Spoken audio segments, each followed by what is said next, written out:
నమస్తే. ఈరోజైతే నేను పూరి రాజ్మా కర్రీ ప్రిపేర్ చేశాను. పిండినైతే కొంచెం తడిపిన తర్వాత ఒక 10 నిమిషాలు నానబెట్టుకొని పూరి రాసిన తర్వాత ఆయిల్ అనేది బాగా కాలిన తర్వాత వేస్తేనే పూరి పొంగుతుంది. అలాగే ఆయిల్ అనేది అస్సలు అంటుకోదు.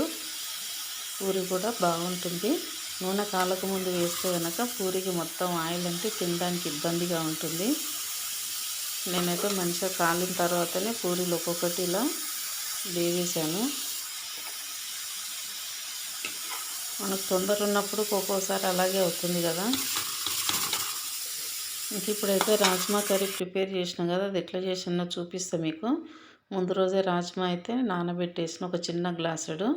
నానబెట్టిన తర్వాత ఉదయాన్నే నీళ్ళన్నీ వంపేసి 2 సార్లు శుభ్రంగా కడిగేసి కుక్కర్లో వేసి తర్వాత దానిలోకి 1.5 టేబుల్ స్పూన్ ఆయిల్ వేసుకొని ఉప్పు, కారం, పసుపు తగినంతగా, మనం తినేదానికి తగినంతగా వేసుకొని అందులోకి కొంచెం కొత్తిమీర, ఒక 2 పచ్చిమిరపకాయలు, కరివేపాకు, అలాగే ఉల్లిపాయ కొంచెం కట్ చేసి వేసుకోవాలి. ఆ తర్వాత గరం మసాలా వేసుకోవాలి కొంచెము, చిటికెడు షాజీర, పట్ట, ఇలాచి, లవంగా ఇవి వేసుకున్న తర్వాత ధనియా పౌడర్ కూడా వేసుకోవాలి ఒక స్పూన్ వరకు.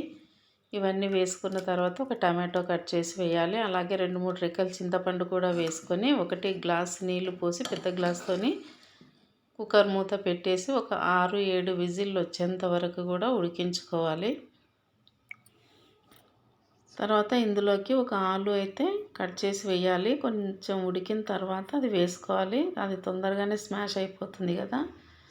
తర్వాత ఇలా గరిటెతో తిప్పేసుకుంటే సరిపోతుంది. ఇంకా రాజ్మా కర్రీ రెడీ అయిపోయినట్టే. ఇది పూరీకి, చపాతీకి చాలా బాగా టేస్టీగా ఉంటుంది. అంటే నాకు తొందర ఉన్నప్పుడు, కొంచెం టైం లేదు అనుకున్నప్పుడు, లేకపోతే ఇంట్రెస్ట్ లేనప్పుడు కొంచెం ఇలా చేస్తానన్నమాట. మామూలుగా అయితే రాజ్మా నానబెట్టిన తర్వాత ముందు ఒక 4-5 విజిల్లు వచ్చేంత వరకు ఉడకబెట్టేసుకొని తర్వాత ప్రాసెస్ అంతా చేసుకోవచ్చు. అంటే ఉల్లిపాయ, టమాటో అన్నీ ఫ్రై చేసి అందులో వేసుకొని చేస్తే కూడా చాలా బాగుంటుంది. నేనైతే మామూలుగా ఇలా చేశాను. ఓకేనా.